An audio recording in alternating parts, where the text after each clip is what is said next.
영광의 소망.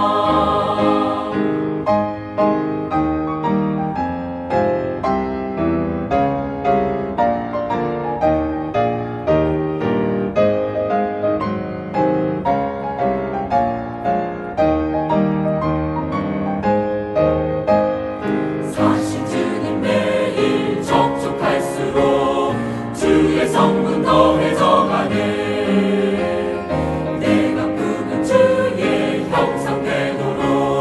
항상 깨어 주를 누리리. 영광 영광 주는 내 생명. 영광 영광 영광의 소망. 우리 안에 계신 그리스도가 비밀일세 영광의 소망. 영광 영광 주는 내 생명. 영광 영광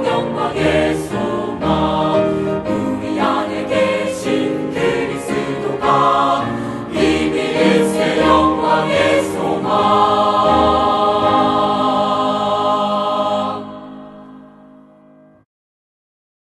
한국복음서원은 미국 복음주의 출판사 협의회인 ECPA의 정회원이자 투표권 행사 멤버인 LSM에서 출간한 영적 서적들을 번역, 출판하고 있습니다.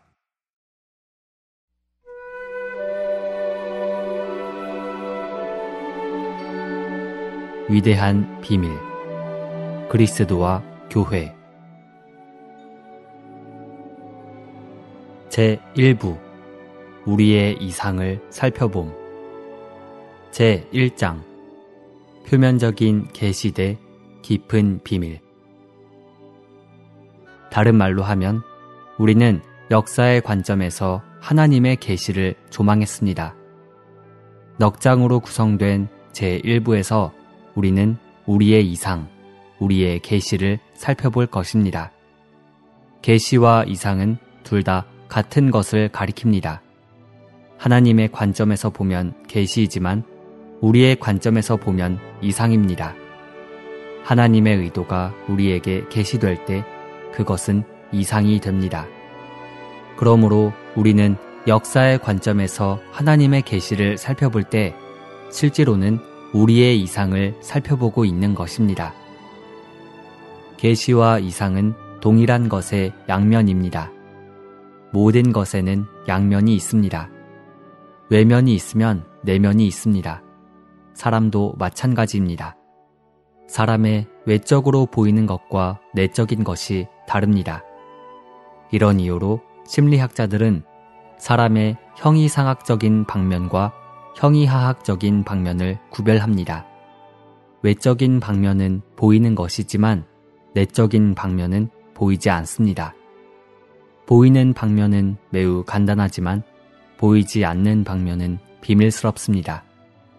예를 들어서 사람에게 귀와 눈과 코와 입과 어깨와 팔과 손과 발이 있는 것을 보기는 쉽습니다.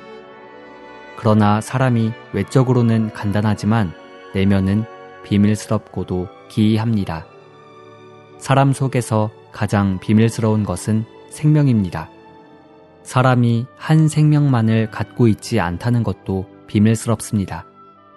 사람에게는 생물학적인 생명인 육신의 생명이 있습니다.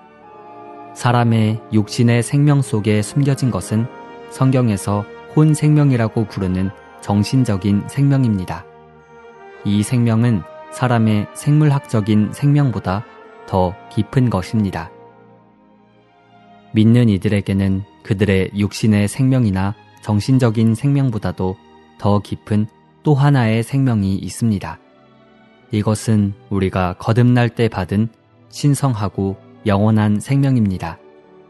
이 생명은 우리의 영 안에 있습니다. 모든 그리스도인에게는 이 새 생명이 있습니다. 첫 번째 생명은 우리 몸의 육신적인 생명인 생물학적 생명입니다. 두 번째 생명은 우리의 자아인 혼 생명입니다. 세 번째 생명은 가장 깊은 것입니다. 이것은 우리의 영 안에 있는 영원한 생명입니다. 믿는 이들인 우리는 간단하지 않은데 그것은 우리에게 새 종류의 생명이 있기 때문입니다. 같은 원칙으로 성경의 계시는 표면상 하나의 외양을 가지고 있지만 성경의 깊은 부분에는 비밀이 있습니다. 성경의 외적인 모양을 알기는 쉽지만 그 안의 내용을 알기는 쉽지 않습니다. 우리가 어떤 사람을 처음으로 만날 때에는 그의 키와 외양을 알게 됩니다. 그러나 그의 속에는 비밀들이 있습니다. 그에게는 영과 혼이 있고 그의 혼은 생각과 감정과 의지로 구성됩니다.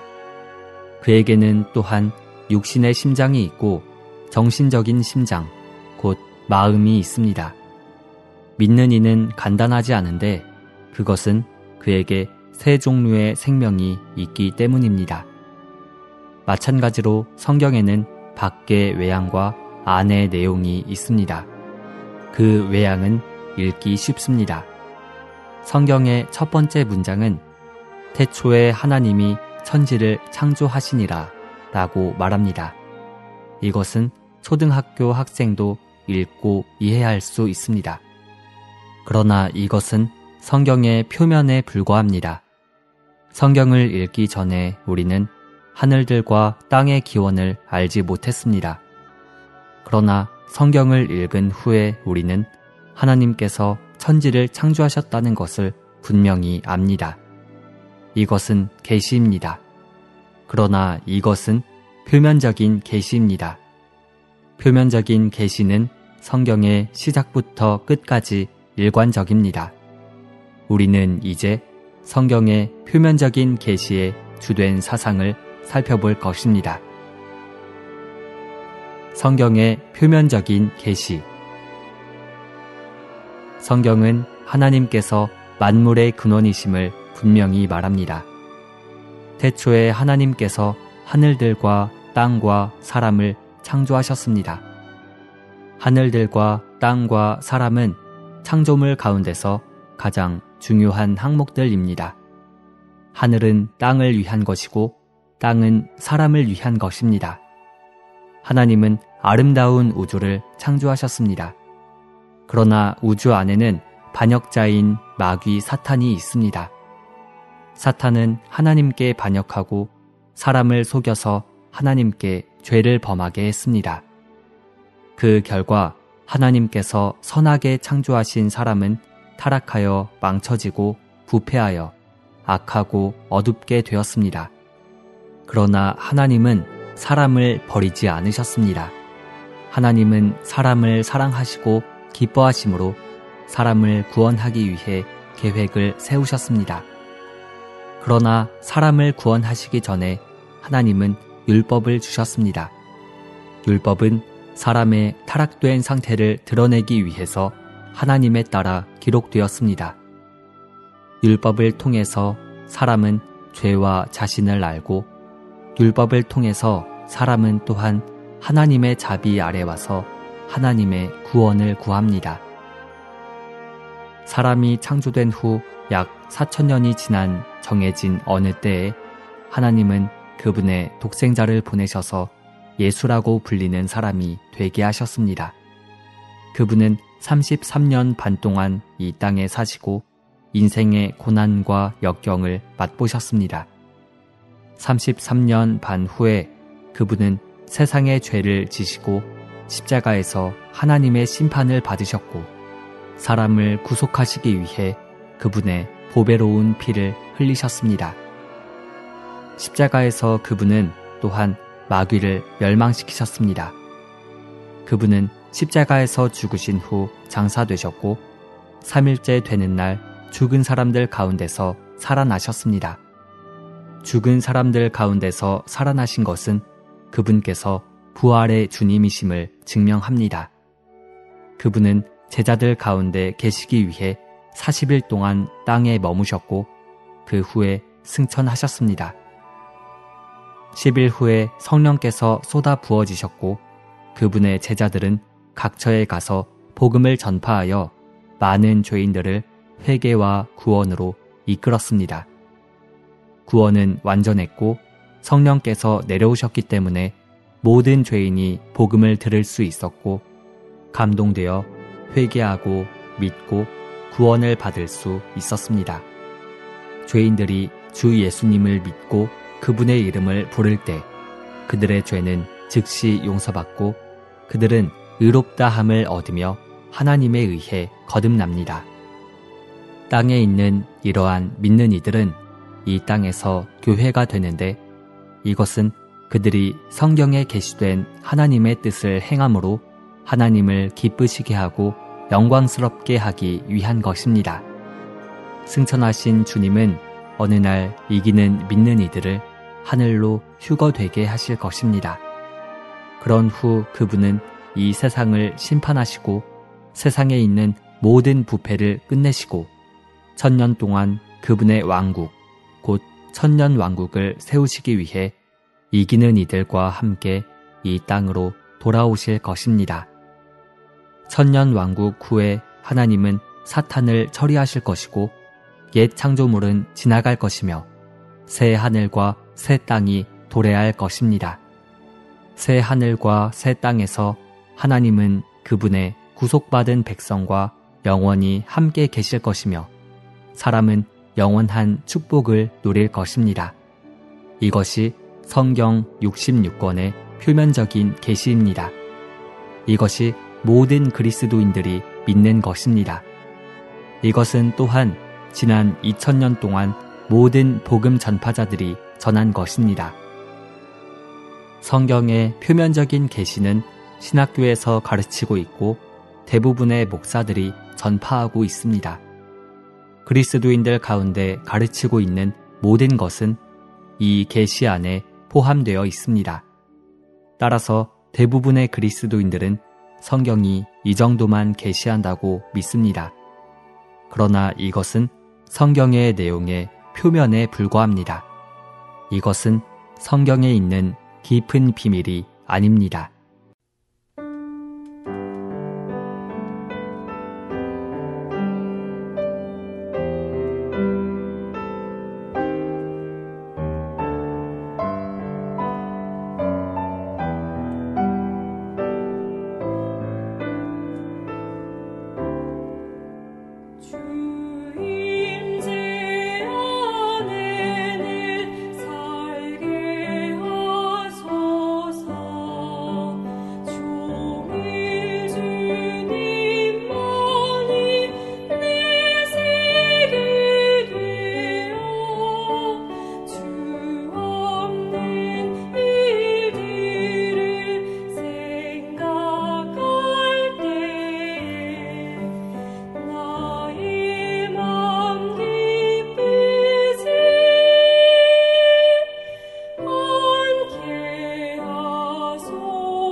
함께 하소서.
대부분의 그리스도인들은 성경의 표면적인 계시만을 이해하고 있음.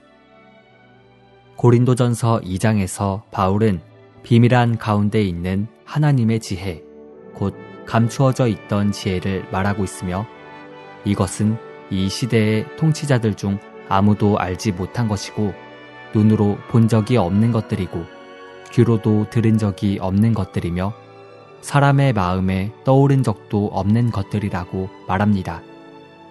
바울은 지혜와 철학을 추구하는 헬라인들에게 이 말을 했습니다.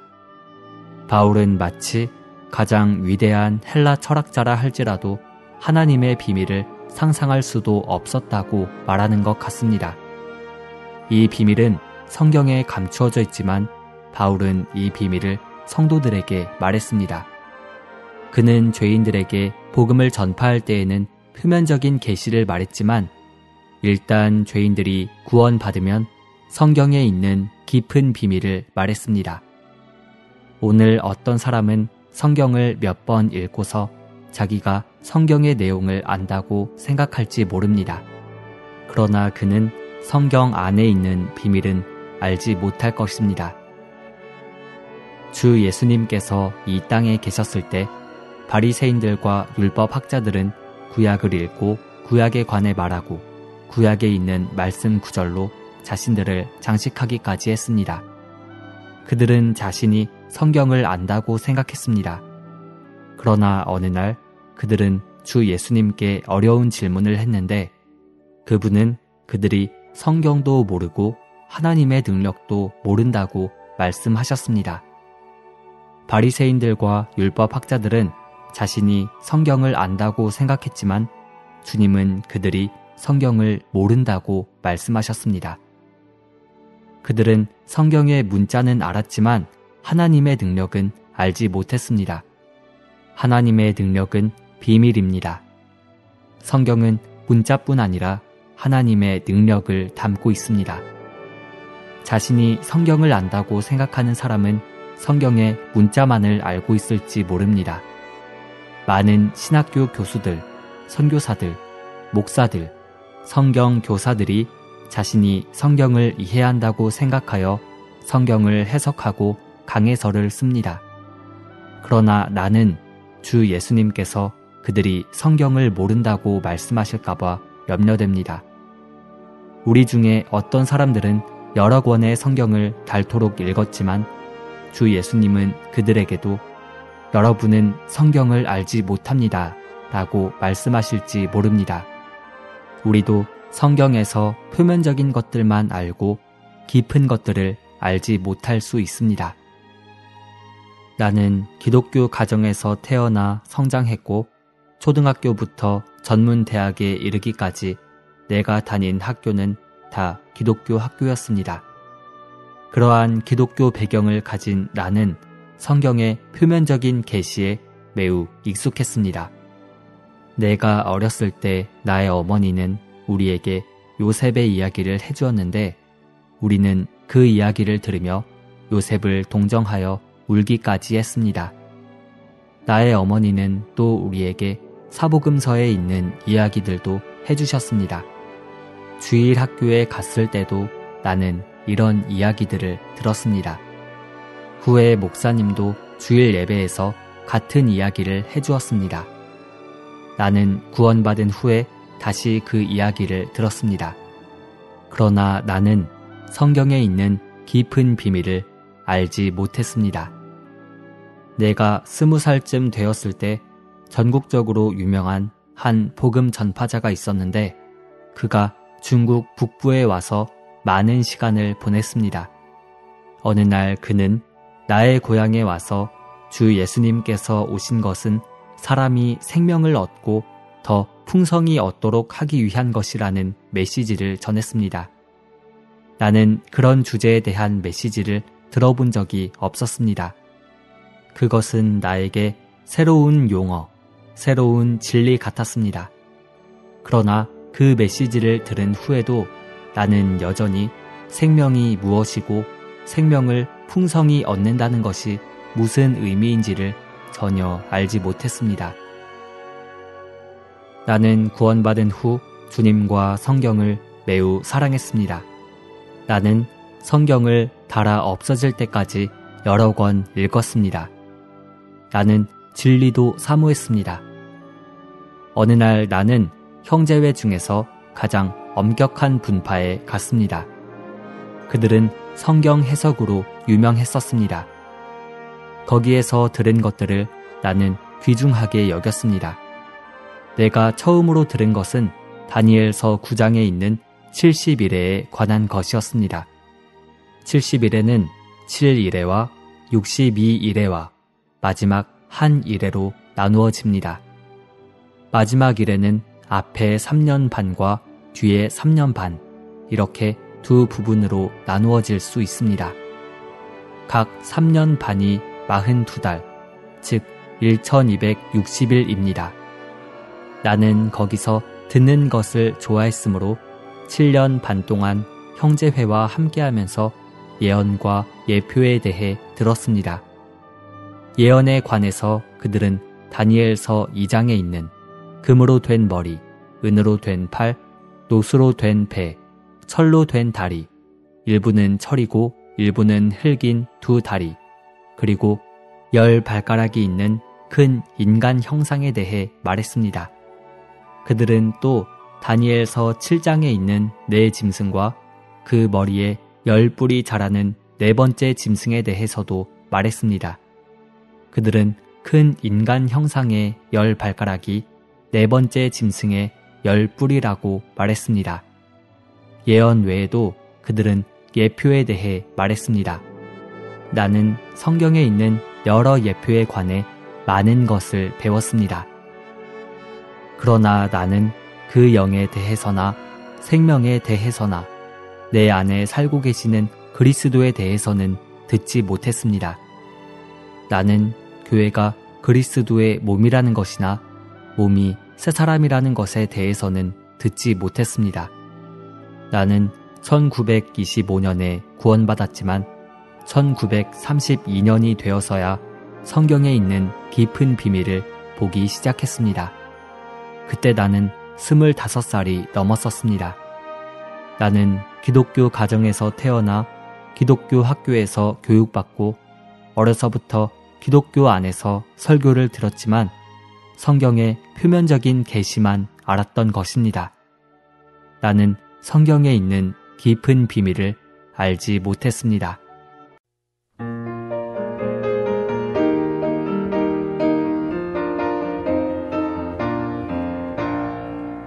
주님 십자가에 죽을 때 내 옛사람보다 끝났네. 나의 옛사람은 죽었네. 남이 끝났네. 내 영 안에 사는 새 사람 샘물처럼 솟아오르네. 내가 부은 채울 때까지 넘쳐 흐르네. 내 영 안에 사는 주님께 매일 내 마음 다 드리니 내 속사람 그의 거처되고 그가 안식하는 집을 얻게 하기 위해 완전한 실제를 누리며 그의 모든 것 나타내리 내 인격 대신 주가 내 맘에 충만히 거할 때 완전한 실제를 누리며 그의 모든 것 나타내리 내 인격 대신 주가 내 맘에 충만히 거할 때 주 인격 내 안에 새겨질 때 나는 주의 몸에 지체세 개인적인 행동 버리고 성도와 함께 점점 주의 인격 될 때에 점점 내 성분 나가게 그리스도 나의 모든 것 되는 날까지 오직 그리스도 한 분만 위에 나의 뜻 다 버리네. 주님 홀로 교회 건축하여 하나님의 위대한 뜻 한 세 사람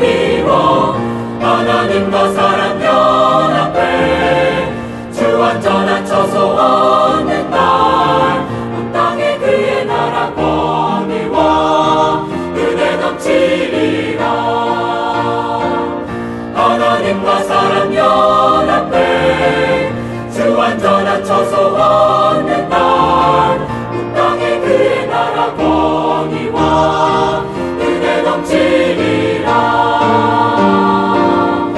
은혜 넘치리라.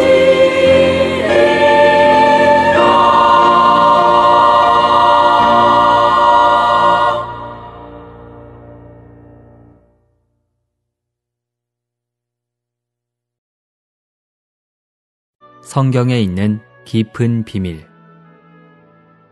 우리는 우리의 이상을 살펴볼 때 성경의 표면적인 계시를 고찰하지 않을 것입니다. 그것은 많은 사람들이 이러한 계시를 외울 수 있기 때문입니다. 우리에게 필요한 것은 성경에 있는 깊은 비밀을 살펴보는 것입니다. 창세기 1장 1절은 태초에 하나님이 천지를 창조하시니라 라고 말합니다. 그런 후 우리는 하나님께서 첫째 날에 무엇을 창조하셨는지를 봅니다. 1장은 또한 하나님의 복원과 전진된 창조를 말합니다.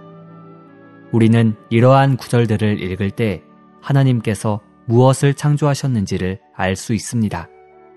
그러나 이 장에는 비밀이 있는데 그것은 26절이 하나님이 이르시되 우리의 라고 시작되기 때문입니다.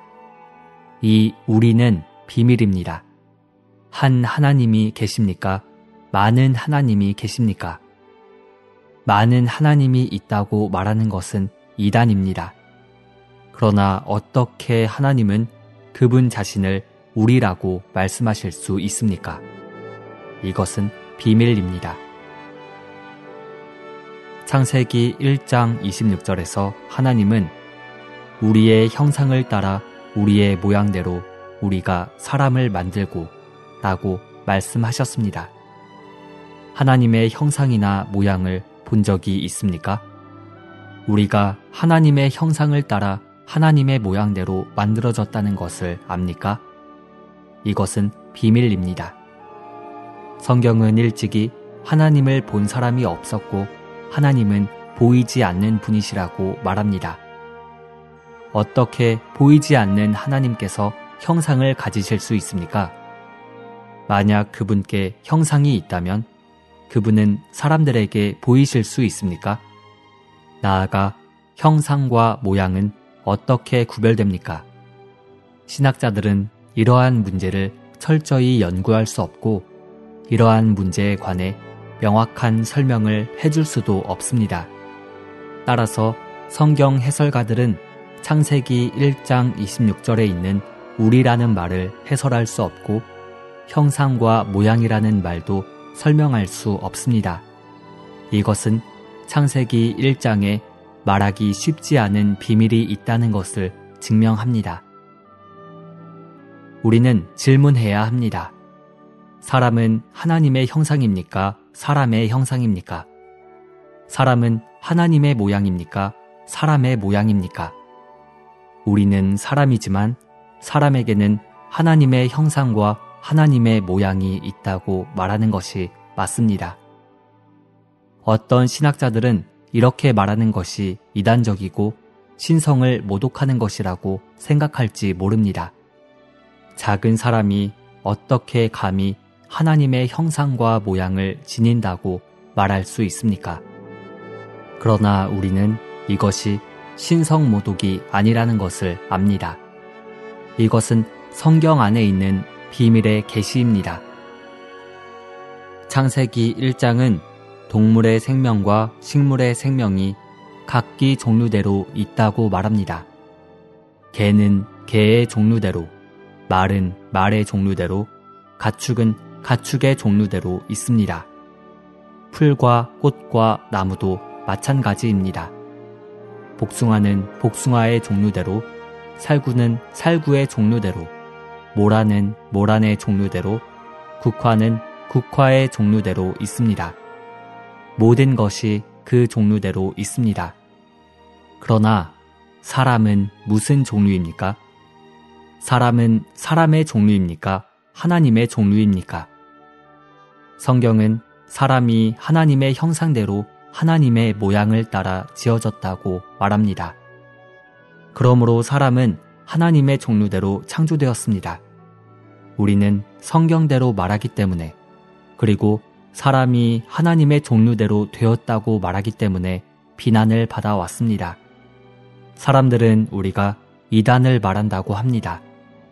우리를 비평하는 사람들은 사람은 사람이지 하나님이 아닌데 어떻게 사람이 하나님의 종류일 수 있느냐고 말합니다. 그들은 하나님만이 하나님의 종류이고 사람은 하나님의 종류가 아니라고 말합니다. 그럼에도 불구하고 성경은 사람이 하나님의 형상대로 하나님의 모양을 따라 만들어졌다고 말합니다. 사람이 하나님의 종류인 것은 성경에 있는 비밀입니다. 성경에 있는 진리를 이해하기란 간단하지 않습니다. 성경의 피상적인 계시는 이해하기 쉽지만 성경에 있는 비밀은 이해하기 어렵습니다. 나는 하나님과 사람의 연합에 관해 미국에서 많은 메시지를 전했습니다. 내가 사람이 하나님이 될 수 있다고 말하기 때문에 어떤 사람들은 이러한 메시지들이 이단적이라고 말합니다. 그러나 성경은 사람이 하나님의 형상대로 하나님의 모양을 따라 만들어졌다고 말합니다. 장갑을 예로 들어봅시다. 장갑은 손을 담기 위한 목적으로 손의 형상대로 만들어졌습니다. 하나님은 사람 안으로 들어가시려는 목적으로 사람을 그분의 형상대로 만드셨습니다. 로마서 11장은 믿는 이들이 하나님 안으로 접붙여졌다는 것을 계시하고 9장은 사람이 하나님을 담는 그릇이라고 말합니다. 우리는 동그란 상자에 네모난 물건을 넣지 않습니다. 그릇은 담을 물건에 따라 형태를 갖습니다. 성경의 시작에서 하나님께서 사람을 그분 자신의 형상대로 그분 자신의 모양을 따라 만드신 것을 말하는 것은 어느 날 하나님께서 사람과 하나 되시고자 한다는 것을 가리킵니다. 어떤 사람들은 성경이 하나님께서 사람을 창조하시고 타락한 사람을 구원하시기 위해 그분의 아들을 보내시며 사람의 죄들이 용서받고 사람이 회개하고 믿고 구원받고 결국에는 천당에 가는 것에 관한 것이라고 믿습니다. 그러나 이것은 성경의 표면입니다. 성경은 더 깊은 계시에 관한 것입니다. 성경의 첫 번째 장은 어느 날 하나님께서 사람과 합해지셔서 사람과 하나 되실 것임을 계시합니다. 하나님은 사람의 내용이 되기를 원하십니다. 그러므로 그분은 사람이 그분을 담는 그릇이 되게 하시려고 사람을 그분의 형상과 모양대로 만드셨습니다. 하나님께서 사람 안으로 들어오실 때 그분은 사람과 합하여 하나 되십니다. 커피를 담는 자는 커피잔입니다. 마찬가지로 하나님을 담는 사람은 하나님 사람입니다. 사람이 하나님을 담지 않으면 사람은 공허하고 내용이 없는 것입니다. 구원받지 않은 사람들은 내용이 없고 그들의 삶은 무의미합니다. 그러나 구원받은 사람들은 공허하거나 무의미하거나 내용이 없는 것이 아닙니다. 우리는 내용이 가득하고 우리의 내용은 하나님 자신입니다. 이것은 교만한 것이 아닙니다. 이것은 사실입니다. 예수님을 믿는 것은 구원받아 천당에 가는 문제가 아닙니다. 그보다 예수님을 믿는 것은 구원받아 하나님을 담는 것입니다. 우리는 하나님을 담을 때 하나님 사람들이 됩니다. 이전에 우리의 그릇은 오염되고 더럽혀져 엉망이었습니다. 그러나 이제 주 예수님의 보배로운 피가 우리를 구속했고 우리는 씻어졌고 정결하게 되었고 신성한 생명이 우리 안으로 들어와 우리의 내용이 되었습니다. 우리는 하나님을 담는 그릇들입니다. 이것이 성경에 있는 깊은 비밀입니다. 창세기 2장에서 하나님은 사람을 한 나무 앞에 두셨습니다. 그 나무에는 특별한 이름이 있습니다. 그 나무는 생명나무라고 불립니다. 사람을 생명나무 앞에 두시면서 하나님은 사람에게 이렇게 말씀하시는 것 같습니다. 너에게는 나의 형상과 모양이 있지만 나의 생명은 없다. 기껏해야 너는 나의 사진일 뿐이다. 하나님께서 만드신 사람은 하나님의 사진과 같았습니다. 그에게는 하나님의 생명이 없었습니다. 하나님께서 사람이 생명나무를 취하기 원하시는 것은 그분께서 사람 안으로 들어오셔서 사람의 생명이 되기를 원하셨다는 것을 가리킵니다. 성경에 있는 진리는 하나님께서 사람이 그분을 받아들이기를 원하신다는 것입니다. 요한복음은 태초에 말씀께서 계셨다. 말씀은 곧 하나님이셨다. 라고 말합니다. 어느 날 말씀이 육체가 되셨습니다. 육체가 되신 이 말씀은 사람으로서 그분의 제자들 가운데 사시며 나는 하늘에서 내려온 살아있는 떡이니 누구든지 이 떡을 먹으면 영원히 살 것입니다. 라고 말씀하셨습니다. 이 절들을 창세기 2장과 연결하면 우리는 하나님께서 사람에게 받아들여지시려는 의도로 사람을 그릇으로 창조하신 것을 봅니다.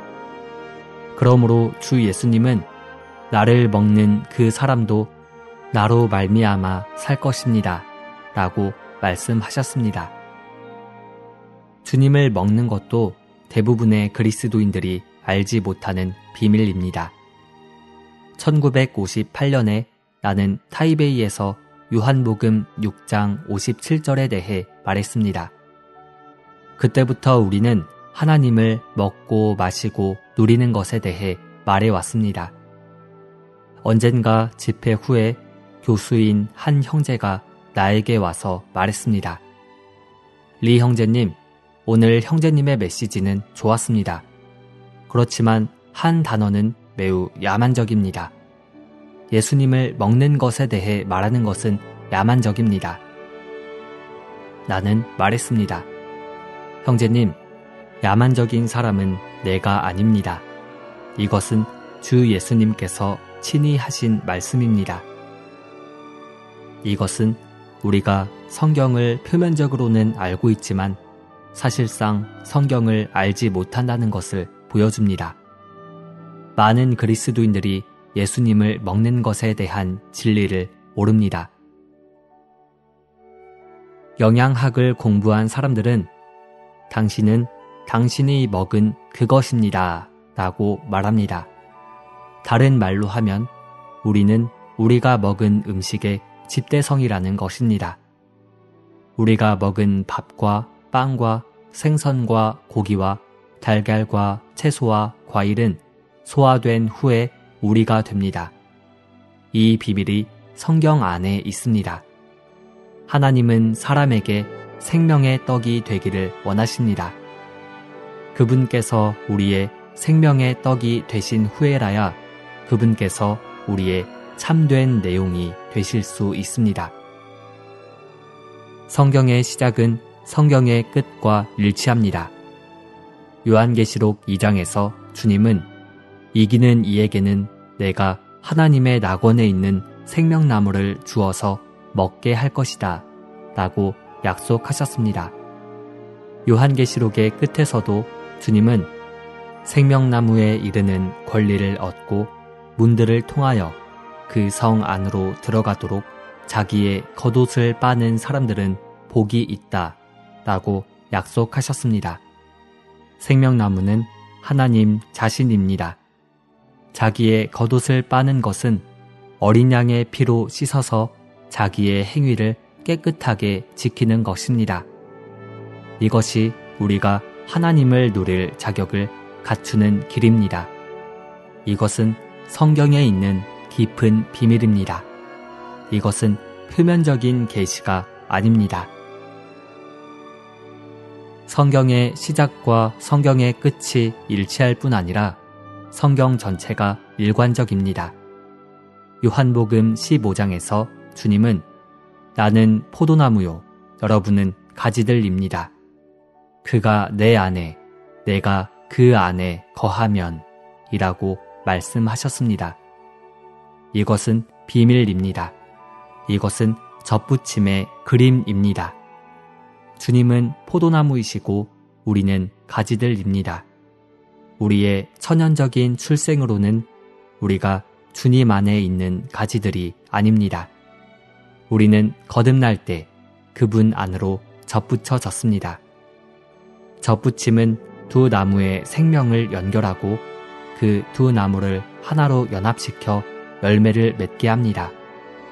접붙임은 간단한 예이지만 이 예에 담긴 실제는 간단하지 않습니다. 이것이 우리가 주님 안에 거하고 주님께서 우리 안에 거하시는 방식입니다. 사람인 우리가 하나님 안에 거하고 삼일 하나님께서 우리 안에 거하시는 것입니다. 이것은 비밀입니다. 요한복음과 사도행전 후에 우리는 바울의 서신들에 옵니다. 바울의 첫 번째 서신은 로마에 있는 성도들에게 보낸 서신입니다. 로마서 6장 5절은 이렇게 말합니다. 우리가 그분의 죽음과 같은 모양 안에서 그분과 연결되어 자랐다면 또한 그분의 부활과 같은 모양 안에서도 그분과 연결되어 자랄 것입니다. 이것은 비밀 속의 비밀입니다. 언젠가 성경학자 고대는 이 절에서 연결되어 자라다 라는 단어가 생명 안의 연결을 가리킨다고 말했습니다. 그러한 생명의 연결 안에서 우리는 그리스도의 생명과 특징에 동참하여 생명 안에서 자랄 것입니다. 이것은 피상적인 계시가 아니라 깊은 비밀입니다. 로마서 8장에서 바울은 생명의 영의 법을 말합니다. 이것은 더 깊은 비밀입니다. 우리 속에서부터 우리를 규제하는 법이 있습니다. 이 법은 생명의 영의 법이고 생명의 영은 삼일 하나님이십니다. 삼일 하나님은 생명의 영이시고 그분은 우리 속에서 하나의 법이 되셨습니다. 이것은 지극히 비밀스럽습니다. 바울의 서신들에서 비밀이라는 단어가 여러 번 사용되었습니다.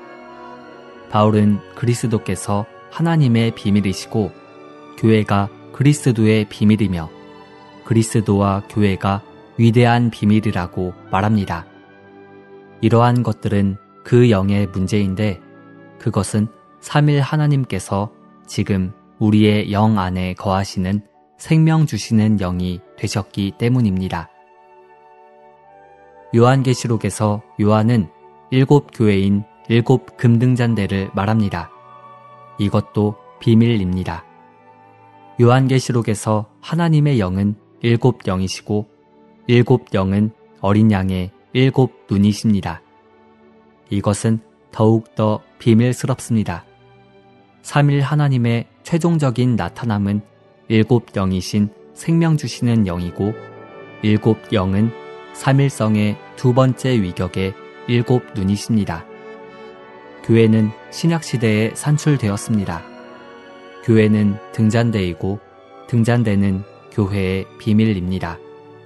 최종적으로 교회는 새 예루살렘이 되는데 새 예루살렘은 비밀 중의 비밀이고 모든 비밀의 총체입니다.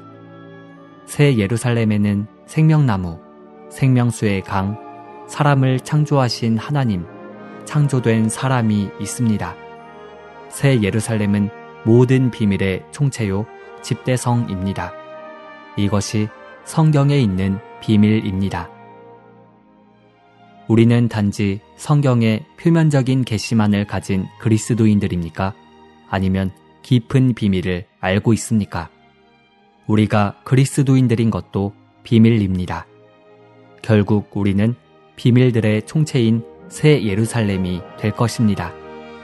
그럴 때 우리는 모든 비밀들을 누릴 것입니다. 이것이 성경에 있는 깊은 비밀입니다. 바울은 고린도 사람들에게 눈으로 본 적이 없고 귀로도 들은 적이 없고 사람의 마음에 떠오른 적도 없으나 하나님께서 우리에게 계시하신 비밀을 전파한다고 말했습니다. 이것은 성경의 표면적인 계시가 아니라 성경 안에 감추어진 비밀입니다. 이것이 오늘날 주님께서 그분의 회복 안에서 회복하기를 원하시는 것입니다.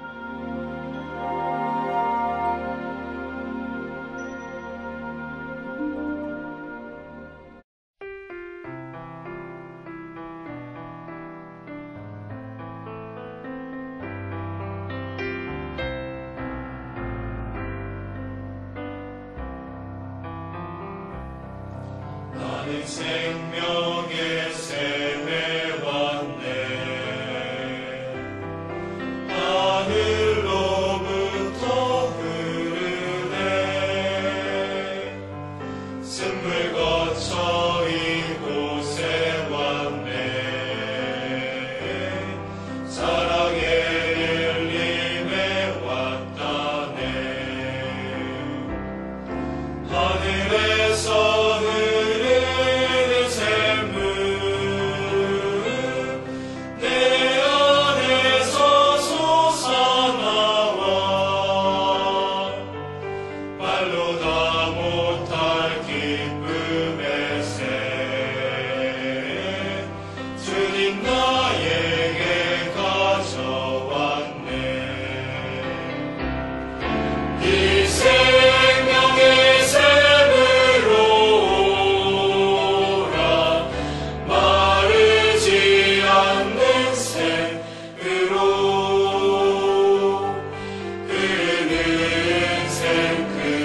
그리스도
본 메시지가 수록된 도서에 관심 있으신 분들은 인터넷 검색창에 한국복음서원 쇼핑몰 또는 1600-3191로 전화 주시면 감사하겠습니다. 리디북스에서 전자책으로도 구입이 가능합니다.